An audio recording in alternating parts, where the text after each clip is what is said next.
Hello and welcome again to another edition of the Steel Sports Show, the U Sports podcast. Pleased to be joined, as always, by co-host Martin Brown. I'm Nathan Klinkenbeard, and Martin, how you doing?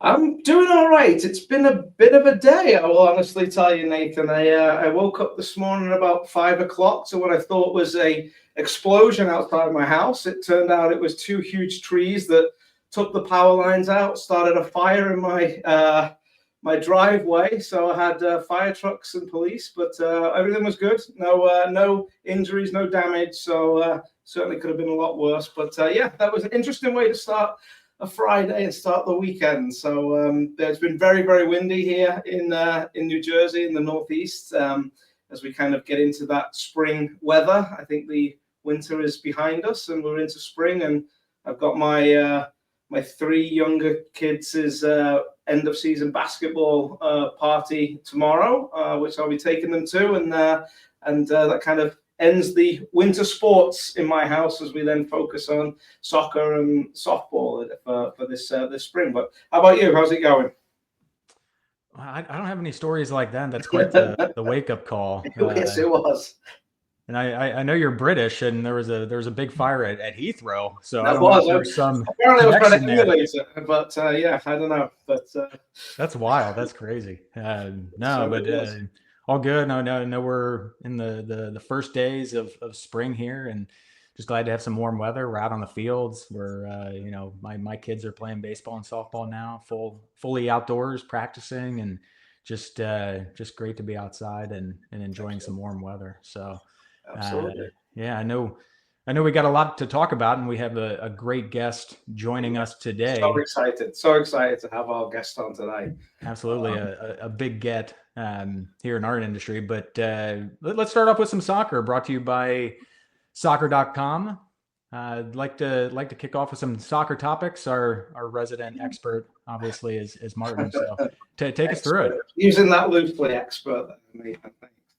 Yeah, I mean, I think the best place to start. We're recording this on the 21st of March. Last night was the semi-final of the Nations League. US losing in the 94th minute to Panama. And two things really stood out to me in the game. One was the attendance was really low out in California so far last night. And given the fact that we are supposed to be a couple of months away from a FIFA Club World Cup and 15 months from a World Cup, and it's soccer fever, soccer fever, soccer fever. Very disappointing to see the crowd last night out in California not really supporting the national team, and it begs some questions, I think, for the World Cup. We've talked on this show before about, we didn't really feel there's a real hype from the US soccer about the World Cup and leading on that, and maybe that's a part of it, considering it was also a semi-final game of a major tournament. This was not a friendly game. And second to that, obviously, the defeat for the US team, 24 hours earlier, I think Pochettino, who we've talked about on this show, and I'm a big admirer of as a coach, talked about the US being good enough to win the World Cup, and well, we've got to beat Panama first in this tournament. So a lot of work to do both on and off the field, I think, for the national team. So yeah, definitely disappointed. They're very disappointed. I don't know if you saw the game, but yeah, it was really disappointing. Yeah, I mean, there weren't too many positives to take from the game, and when you saw the attendance, it was very strange because usually those games, I mean, even friendly games are very well attended, especially for the U.S. national teams. So I'm not sure. I don't know if it was just timing, just when the game was played. Late afternoon, yeah. March Madness is going on with the first and the second round. I don't know. I don't know what the answer is, but hopefully it's just a blip in the radar. And I don't know. Certainly you want to see some better results, and I'm sure Pochettino is going to be expecting those better results. So. Yeah, we'll see what happens. Absolutely. Yeah, well, staying in the US, we'll thinking about MLS. Big news, obviously. Really, the big news of the week was the announcement from the USL, obviously not MLS, about the acceptance of promotion and relegation within the future USL structure. We talked about them last time on the show having a D1 league by 2028. They're also going to have promotion relegation. I'm a big fan of that, but I'm very, very intrigued to see how this is going to play out alongside MLS in the future, and having two competing leagues. No country in the world of football and soccer have two competing leagues. You have one Premier League in England, you have one La Liga, you have the one for the Ligue 1 in France. So you really have one league. So it's going to be interesting. Is this going to come together at some point and have promotion relegation, and it's going to be the same as the rest of the world? I don't know. I'd be a little nervous. I'm an MLS franchise owner, and I've spent $500 million on a franchise, and could maybe be in a lower division in a few years' time. So it's going to be really one to watch. Definitely one to watch. I don't know what your take of it is. I know you've kind of seen the Wrexham Welcome to Wrexham show, and you've seen the way that promotion relegation works. We talked about it on this show, and how it's not usual in the four major sports in this country. So it's going to be interesting. What's your take on that? No, I think we've talked about it before, and I've said I'm a big proponent of it. I love the concept. I think it could work here in the States. Where I don't think it works is with the owners and accepting that type of league. But I think for the teams that are in USL, I think it will be a draw, and I think the fans will rally behind it and enjoy it. I don't know. I think it's still an uphill climb to really truly compete with MLS. I think they're going to need a lot more than just the format of the league to truly compete with MLS. But I love that they're going outside the box in terms of the United States, how we leagues, not so much going outside the box and how soccer is. I think it's a great idea. Let's see how it pans out. But I think the fans in those cities will truly back it and be behind it. Yeah.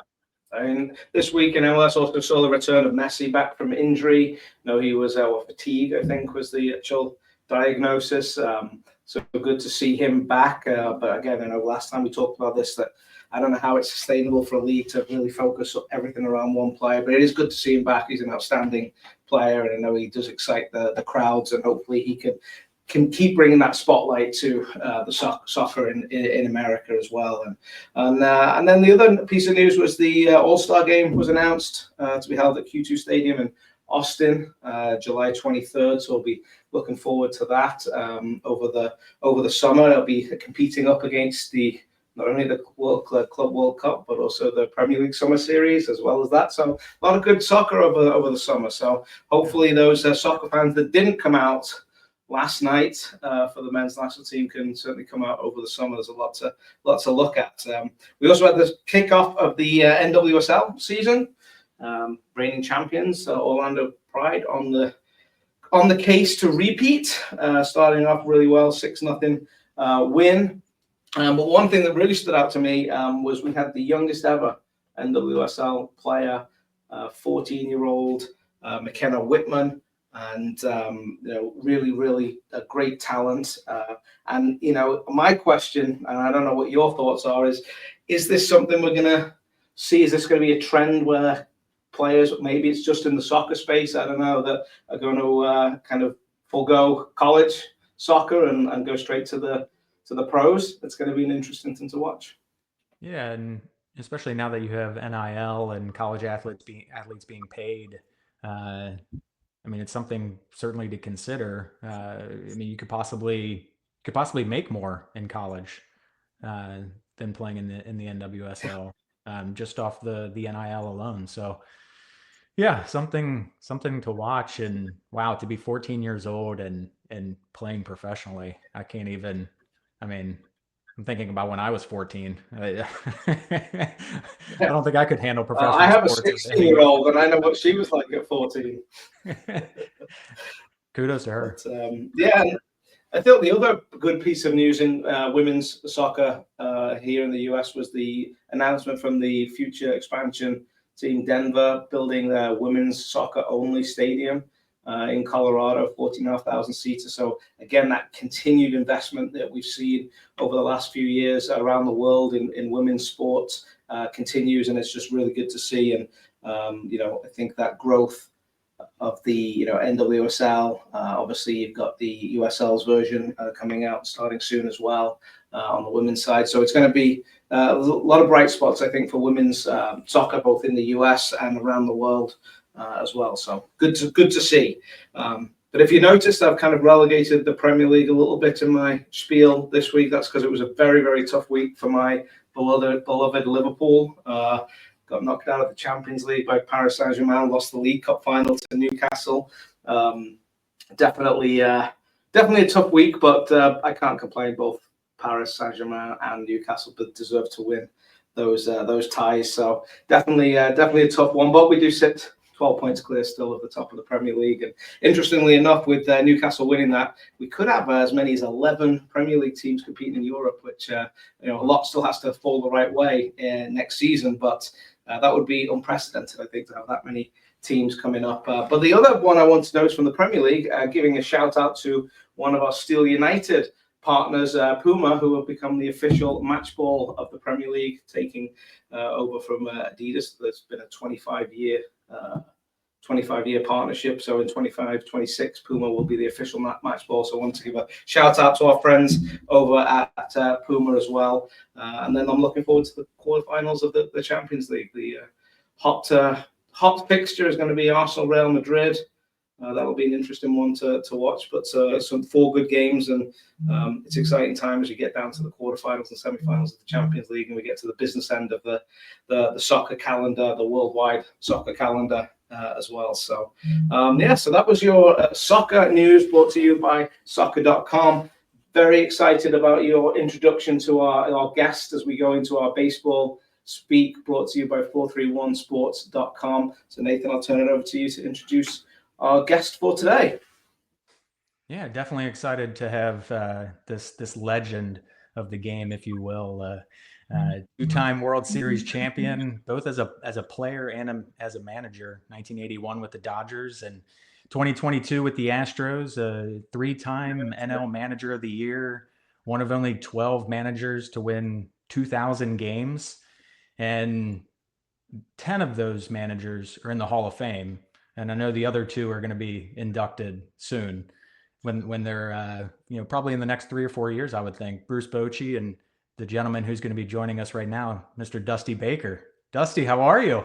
Hey, I'm doing pretty good. Hey, I enjoyed listening to you guys about soccer because like I bought into the women's league, the new expansion, DC Power. And yeah, so like I'm a minority investor, and also you're talking about the young man that was going to sign professionally. I have a good friend named Bam Bam Mullins, and he's a coach with the Colorado Rockies, and he's from Curacao, but his family lives in Amsterdam, and so his son. They moved him back there so that he could be on the national team in Holland. And I think he's 14, and he's supposed to be a heck of a player. So you guys, I don't know his first name, but you guys look out for him, Mullins. We will look out, and next time we're both around DC, we have to go to a game then. And I know, man. I haven't been yet. All right, we'll have to get it on the calendar, Dusty. We'll have to get it over there. We're gonna have to get you out on the pitch and get you kicking a soccer ball around for sure. Not bad. I used to play soccer when I was a kid because there was down by the baseball fields in Riverside, there was a bunch of European guys that would get together every Saturday, and I was maybe 13 or 14, and I would get. I was amazed on what they could do without touching the ball with their hands, because I'd never seen guys just kick the ball around and off their head and everything, off the shoulder. And I love kids that play soccer because they don't have 2 left feet. They know where their feet are. I'm serious about that. Yeah.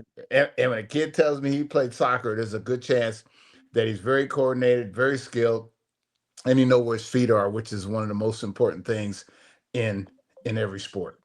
How important was it to be a multi-sport athlete And even today, something that you encourage kids to do. Well, yeah, it's something I encourage, but it's something that some of the parents and most of the coaches discourage. And to me, I played football, baseball, basketball, ran track, swam because I wanted to be like Bobby Bonds, who was my prep school hero, Barry's father, and my dad was Bobby's little league coach. And you don't use the same muscles all the time.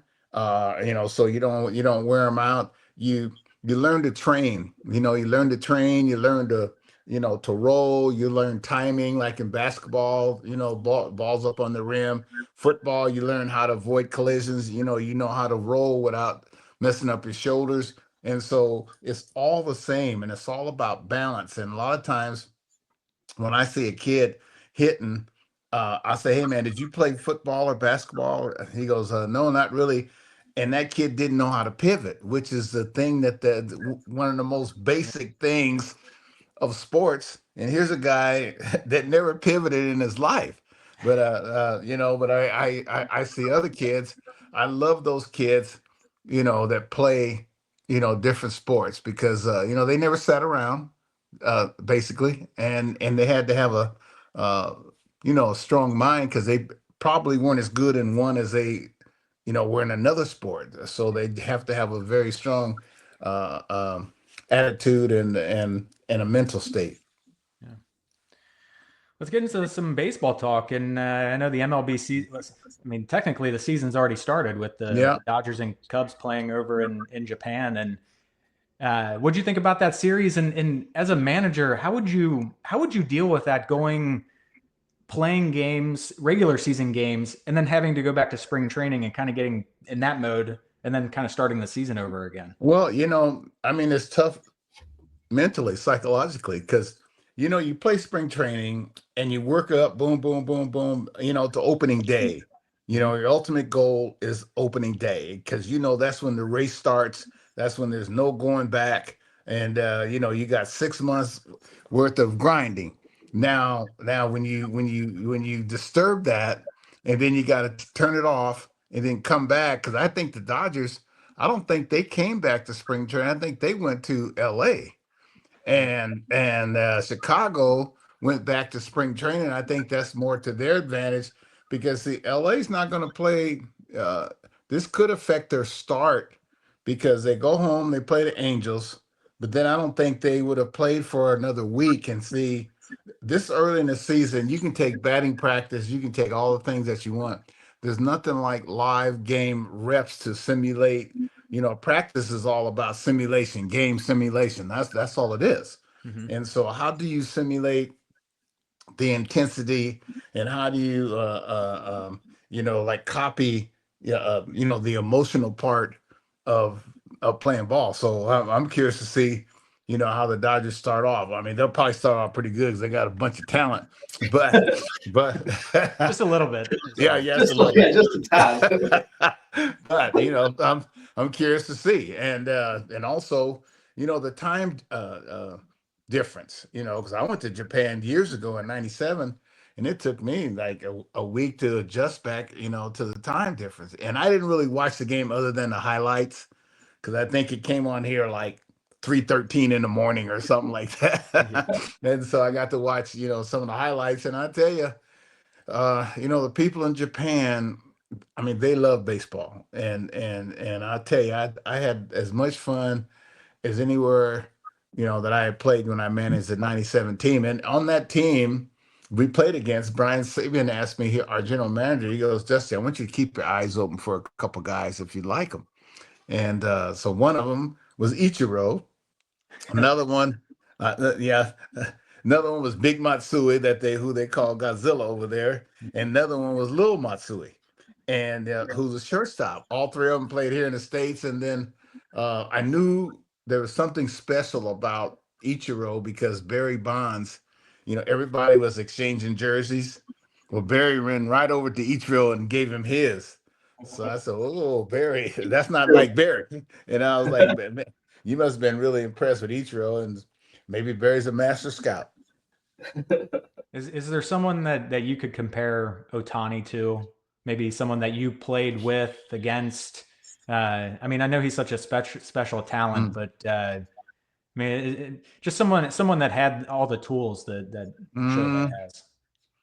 no, no, not really, because I mean, not only is a great hitter, he has outstanding speed. He has a great arm. I mean, the pitching part separates him, from anybody else I've ever seen. I mean, everybody wants to be a two-way player. Mhm. I seen Dion play football or Bo Jackson play football and baseball, but I no, I don't know anybody that was that accomplished of a pitcher and a hitter at the same time. And you know something, if he wanted to, he could be one of the best outfielders uh, in the league too. I mean, this guy, I mean, he is one of the best athletes that I've ever seen. Plus, he's polite. He beats you politely, Yeah. and which used to bother me because he would look at me on the on deck circle before he got in the box, and I'm act like I'm writing something down, and he would nod to me, and then I'd nod back, then they hit a home run. And then he'd go on the mound, he'd nod to me again, and then strike out the side. And and my wife's Filipino, and then I turn around, she's taking a picture of him after he hit a home run against us. So, I got mad respect for him. And I mean, this guy is one of the greatest of all time. Yeah, it's hard not to be in awe of him for sure. Yeah. Uh, what are your thoughts? I'd love to get your thoughts on how the game is headed technologically, and Hmm. you have ABS now. They've thrown it into spring training. I know some of the minor league Right. systems are using it, but what's your take on it? Would you like to see some of it? Do you want to see Um, full balls and strikes being called by this system? What do you think? What's your yeah, take? you know, um, I would just like to see him keep the human element in there some and not just a total, dehumanization of the game, Mhm. because I mean, that's what's happening. And, it's still played by people. It's still, nothing like a good argument, nothing like judging a good umpire from a bad umpire, and it makes for discussion. And something, you'll never, no matter how hard we try, you'll never perfect this game because it's played by imperfect people. And so you can try to perfect it, but I like some of it. Tell you the truth, I wish they had some of it on some of those umpires used to call that pitch 6 inches outside on me. That I'd love to tap on and say I told you it was outside. But maybe I'm old fashioned. I mean, I refuse to get in one of those whammos that I see everywhere in San Francisco. Without a driver. I'm thinking like Hal from 2001: A Space Odyssey might just go off the cliff. So it's just I'd like to see him just come up with a combination of the human element and also AI at the same time. So now that you're not in the dugout, do you do you watch games as a fan, or when you watch games, are you kind of in manager mode still? How do you enjoy a Um, baseball game now? well, some I enjoy it in person more than probably on TV because it's a little slow on TV, and that's what people were complaining about. It's not slow in the dugout because you're always thinking, but it appears slow, when you're watching it, on TV. And so, but what helps me is the fact that I have a son that's in professional baseball, and so I can watch him. I just got back from spring training, in Florida watching him. And I just got back from Florida to Phoenix and watching those young players. And I still love to teach because that's what it's all about. I mean, I remember one day my dad told me that, I was going to like just go off to the woods someplace. And my dad said that, son, the Lord wouldn't have you been around Hank Aaron and Willie Mays and Sandy Koufax and the greats of the game to take the knowledge that they gave you and run off with it, because it's not yours to take, is yours to pass it on like somebody pass it on to you. So, I mean, this is what I enjoy. But what's tough about passing information on or teaching is that you have a tendency sometime to pass 40 years of knowledge into a young man that's only been living 20 years. And so you don't know if you're confusing him or or what. But Hank Aaron used to tell us one thing. He said, Dusty, he asked me, he said, "Hey man, you understand?" I said, "I always understood." I was like, "Oh yes, sir, I understood." I didn't understand nothing half the time. But he says, and and he knew I didn't understand it, but he told me, he goes, "Okay, just in case you don't understand it," he said, "the key is to retain it. And someday that light may come on in a situation if you retain what you learn, which I think is the key, to prolonged career in sports or any activity." When I introduced you, I left off one important nugget, and that is you're a Steel Sports Advisory Board member and a founding advisory board member. And this company, Tommy Lasorda was a huge part Mhm. in founding it and getting it started. And the coaching system we've developed, is all about his beliefs and positivity. And just curious, some of the lessons you learned from Tommy that you brought forth in your managerial career and that coaches today should really instill in their players. Well, number one, you have to instill, I think, trust in your players. And sometimes some of the things they might tell you or don't tell you is because they trust you or don't trust you. And if they tell you something in confidence, you got to take it to grave with it. And also, the power of belief, because Tommy used to always talk about, you got to believe, in the power of hard work. Getting a team together. He always had food, and I always had food, which I learned from Tommy, because that breaks down barriers between players, between races, between genders, between everything is food. And right after food, he always had music. And I was a music man on the Dodgers, and I always had music, in my clubhouse, because that kind of sets the tone and the mood for what you're going to have that afternoon. And I would try to split the music up. Like one day it's a Dominican music, next day it's rock and roll, next day is R&B, it's rap, it's country western.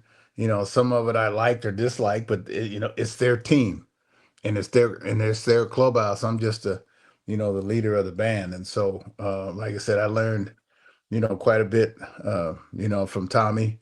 And I've had some good, I learned a lot also from my coaches, because your manager is kind of like your father, where you feel that you can tell your father almost anything. And you're like, "Dad, I don't think I don't think you're gonna like this." But the coaches are like your uncle. You can tell your uncle almost anything. That's why I urge my coaches to get close to the players, and unless it's life threatening or something real serious, you handle it, you help them. And I don't really want to know about it, like I said, unless it's really, really serious or life threatening, because you have to have somebody, that you trust.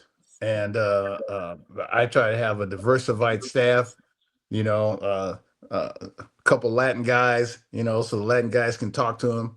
Uh, Hopefully, a couple black guys, because people tend to gravitate towards the people they feel most comfortable with. A couple of country guys from the South, that can talk to a country guy, from Mississippi or Alabama. So I try to, always try to have a diversified staff. That way, then you know, every player has somebody to talk to. And Dusty, we for our final section of the show here, we've been really focusing our Beyond the Game series, where we're taking really good topics. And when Nathan and I were looking at, we wanted to do something on mental health in youth sports and in youth and young people. And as soon as we thought about that, I was like, we have to have Dusty on to do that. And our colleague at Steel Sports, Andy Broadbent, wrote a really good article on the importance of mental health in youth sports. And he touched on, and we'll put a link in our bio so people can go ahead and read it. And a really good article. He talks a little bit about youth sports being a double-edged sword, how it can be positive, but if it's not done the right way, it can certainly be negative and create anxiety.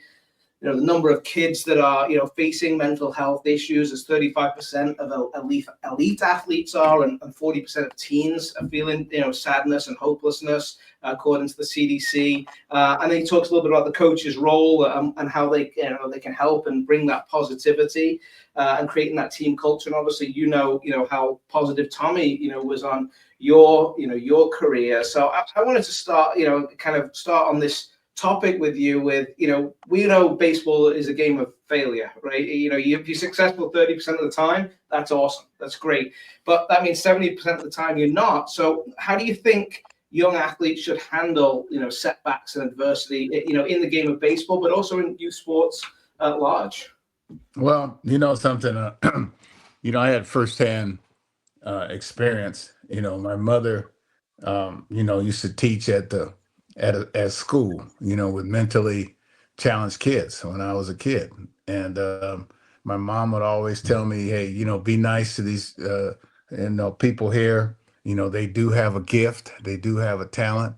And I used to tell my mom about we used to call them bums, on the side of the road. And my mom said, no, you quit making fun of those people, because that guy could have been a doctor or a lawyer or whatever in some past life. And I'm like, Mom, there ain't no way. Well, come to find out that my brother, he died 5 years ago. And, he was a tremendous basketball player, but he was a manic depressive with schizoaffective tendencies, and he ended up dying 5 years ago. So mental illness was something that's affected my family. A couple of nephews, and they all try to be athletes, and affected my brother. And it's something that it's hard to understand. You know what I mean? And it's hard to understand because, first thing you think, you see a guy talking to a stop sign, that he's crazy. Well, it's not about that. It's that you don't know what sent that person, over the deep end, and they don't seem to know what's happening. But a lot of times when I look back, it might have started, when they were youth. It might have started, with my brother because he would, get upset, or, get kind of violent a little bit. When I think back upon it, and you're like, okay, was that a temper tantrum, or does that person need help? And the first thing that we try to do all the time is that we want to medicate people. And, the fact that, I've seen people, our system and our society over medicates these people most of the time, and they don't like the feeling that they have. And so I think communication is the secret, and you got to know the signs, and I would urge people to know, what the signs are, especially for, not to say that you should diagnose somebody, but there are certain signs, and these things can be helped. And something, I some of the best ball players that I've ever played with, you know, were, had problems, and the Lord sometime blew so much talent to this one guy that he couldn't fail. I mean, there's a few athletes around like this that they are just off the chain, with ability. And I played with some guys that, couldn't go into a room without knowing which foot to put forward, but they could, they felt socially awkward, in front of other people. And so, number one, we have to get some understanding. I think we have to notice certain signs, and there's a time, and there are times when you gotta leave them alone. Because we want to push them all the time and find out what's wrong. And to me, most people will talk to you if they feel comfortable talking to you, because most people know something's wrong themselves. Like it's hard to fool yourself. So, uh, and it's something that's growing. The pressures of, the more the money gets, especially in all these sports, the more pressure on the kids. Some of the parents I've seen have quit their jobs, to kind of live off the kids, and it's like, no, that's not right. I mean, it's the kids. I understand it, but it's just too much pressure that we put on the kids, to be the breadwinner in the family. Yeah, and I think you touched on a lot of really good points there, and I think the pressure on kids just in society today makes a huge difference. You have the kind of the kids that are in their teenage years now that have social media and what that whole thing has done, and I'm fortunate I have a 16-year-old daughter, and so I kind of see how high school is for her and how social media is, and and I think the interesting thing in the future is going to be is that next wave of kids. I have a 5-year-old son who was born 3 days before COVID hit and spent the first 18 months of his life inside, and he's different to my other kids. He's definitely more introverted. He's definitely likes to be at home, and I think those things are going to come out in the future. So I think it's really important for those that are in position of coaching and teaching and mentorship to really be positive around kids, because many kids still struggle with confidence. And in the sports world, they certainly struggle after a bad game or a tough season. So, in my question to you, Dusty, given your expertise, of handling players and coaching, is how would you coach young players to build that resilience? Because I feel a lot of the time that's a piece that's missing with kids generally speaking today. Parents are everyone's heard of helicopter parents and bulldozer parents, etc. So building that resilience in kids can certainly help them for the rest of their life, right? When you maybe don't get that position you want, don't get that job, you have something in your life as a setback. Resilience, and you can learn so much in sports about resilience, and particularly the game of baseball. And what do you think coaches can do to kind of coach young players to build that resilience? What are some of the things that you might have done with the players you've coached? Well, I think that you try to get the best out of them by talking positive to them. You don't lie to them, but you talk positively about them. And a lot of them are kids that you see have been beaten up along the way somewhere. And you got to put your arm around them. You got to know which kids at which time to chastise them. You try not to chastise them in front of a group. If anything, you call them in the room, because nobody likes to be embarrassed. And I think that a lot of times we don't use understanding enough with the kids, and the most important thing is not the trophy at the end. It's the person that's involved trying to get the trophy at the end. And then sometimes I see there's so much pressure to win, and I'm a victim of it myself, since I was a kid coming up. But you got to realize that, number one, you got to be a good teammate. And I remember there were some kids that weren't very good on my teams coming up, and maybe I'm a softie, but I always had a soft spot for the kids that weren't chosen. The last kids that were chosen. And I could never play with the other best kid, because we were always captains against each other. And so it made me feel good to get a rebound, and then kept feeding this one guy, and his 2 points would make him feel a whole lot better than if I scored all the points. And so, I think that you got to be a good teammate. Above all, you have to notice changes in a person's personality, and because everybody likes somebody to talk to. You just gotta press that right button and then let them talk. And it's hard being a coach, because you're responsible when I look back on my coaches, and as a kid, we sat around a dinner table and ate dinner together. But the older I got, the less time I spent with my parents. The more time I actually spent more time with my coaches than I did with my parents and my family, because I mean, how many hours you gonna spend with your parents? Maybe a couple hours a day, max. And Absolutely.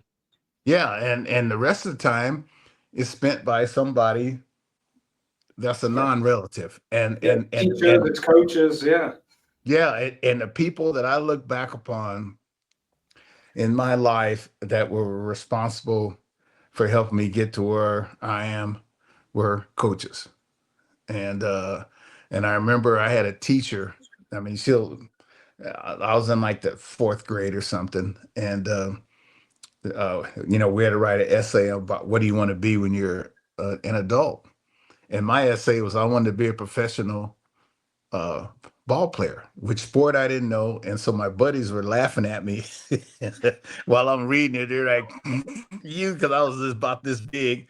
And I never forget her words. And she told me, she said, Dusty, don't let anybody tell you what you can't do. She says, it might be a tough road, but if you want it, you can do it. And I never forgot, those words from her. And she probably doesn't even remember telling me that. But positive reinforcement is huge because there's so much negative stuff out in the world. And I urge these kids, I urge my son.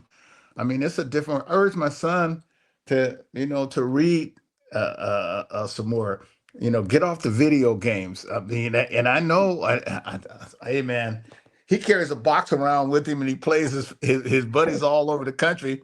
And there's nothing wrong with that. But I'm saying, just don't let that be your whole life because you're shutting yourself out of, you're missing some very important things in life. We touched on being a multi-sport athlete, and I think not just Mhm. from the physical standpoint, but it definitely helps from the mental side of sports. And so, what can you take from baseball, like your experience in baseball? And certainly there's the fact that the best hitters are going 3 for 10, right? And there's Mhm. long seasons, but I think what can people learn from baseball that will help them on the mental side in other sports? Yeah, I think how to handle failure, uh, about perseverance. Perseverance builds character, and character builds hope. And as long as there's hope, you got action.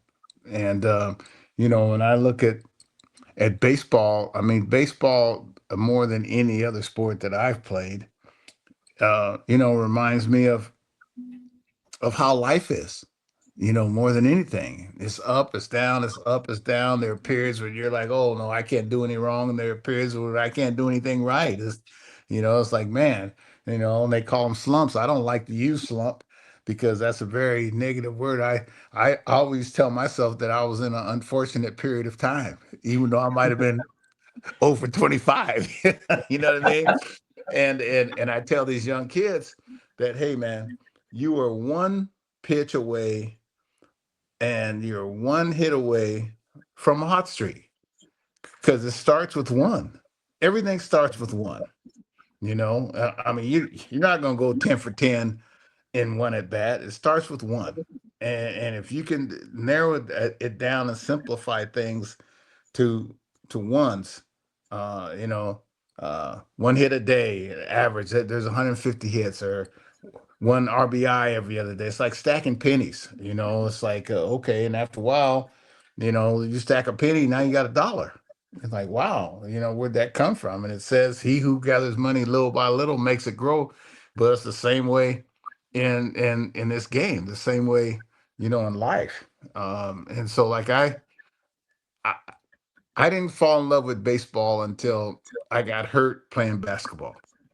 And then it was almost taken from me. And then I start seeing things that I didn't see before that I didn't even look for. I was just there on a natural ability. So one of my tips to these kids is to fall in love with whatever sport that you're playing. Because when you fall in love with something, then you start seeing things and start looking for things that you wouldn't, look for, before.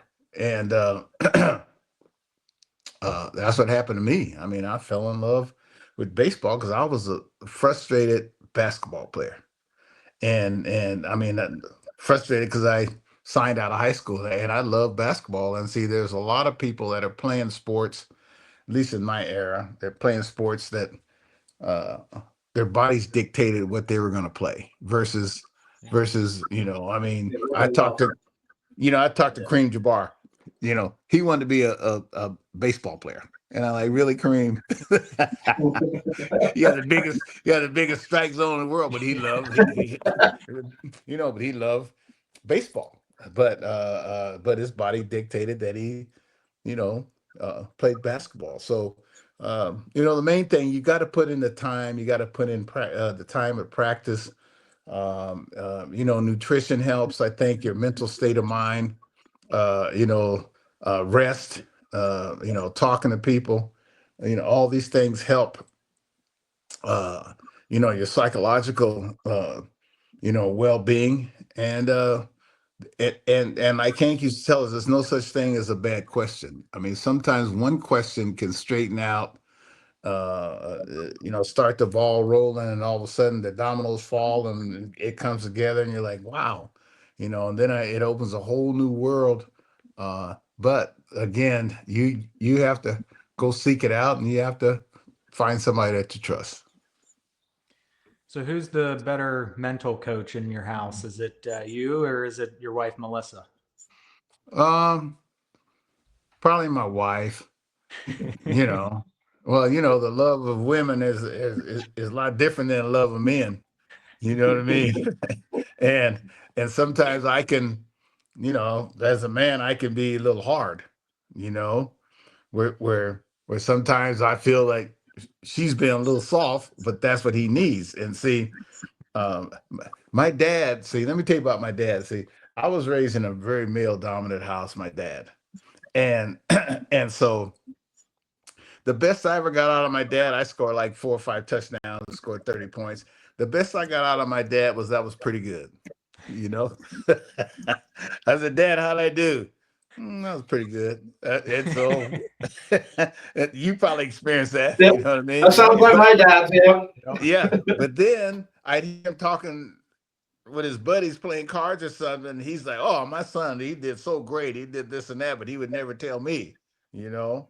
But it's a good thing I overheard him, because I would have been scarred for life with pretty good. Who's your when your son is having a unfortunate period of time in baseball? Who's he calling for help? Is he calling you, or is he calling Melissa for? No, Do you want no, the hard stuff, or what's the soft stuff? no. He calls me. I mean, and he's like, Dad, will you tell Mom that you're my coach and not her? You know what I mean? And even though she spent more time at the ballpark with him, I mean, sometimes you gotta let them fail. That's the hardest part about being a parent. I mean, and a coach.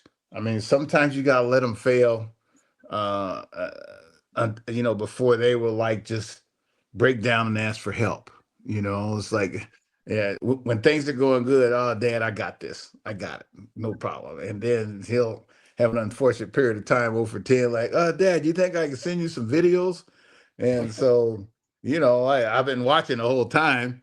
But like I talked to Eric Carlson, and he said he had to quit calling his kid, and his kid ended up having a great year. So I mean, it's tough being a player's um, father, especially if you played. And so I mean, there are things that but like I told you, got to be careful, because you want to squeeze all the knowledge that you have in this young man in a short period of time. Well, Absolutely. Dusty, we really appreciate it. Thank you so much for joining us, taking some of your time, and having this discussion with us. It's always a pleasure to see you, even though we're not face to face Yeah, I with got each you. other. But always good to see you and spend some time with you. Well, hey man, I'm telling you, there's a lot of kids out there that need help, and I appreciate you, uh, um, because there were some times, something I didn't mention it, but there was a time when I was scuffling some, and a friend of mine that I had played with, I didn't tell anybody at the time, but he hypnotized me right before the playoffs in Philadelphia, because I was having trouble, relaxing. I was having some troubles off the field. So that's when I really got into, the mental side of sports, and the mental side of baseball. Very interesting. All right. Well, thanks, Dusty. We really appreciate your time. We know it's real precious, but this is another real personal topic for you, and we appreciate all your insights and experience. And we're going to finish with our stat of the show. And Nathan, I've got 2 numbers for you this week. That's 40 and 35. And Can I sign off, guys? Yeah, thank you, Dusty. We appreciate it. All right. I'll see you later. Thanks, See Dusty. you later. Big thanks to Dusty Baker there. So I'm going to go with more than 40% of teenagers report experience persistent feelings of sadness and hopelessness, and among youth athletes, up to 35% are dealing with mental health challenges like anxiety, stress, or depression, according to the Center for Disease Control and Prevention and American College of Sports Medicine. So definitely a pertinent topic. Really happy that we were able to have Dusty's insight on that, and we are going to see everybody next week. So thanks for listening to the Steel Sports Show. Hope you enjoyed your time with us and with Dusty Baker, and we will see you next time on the Steel Sports Show, the Youth Sports Podcast. See you later, Nathan. Thanks. Hey, Martin.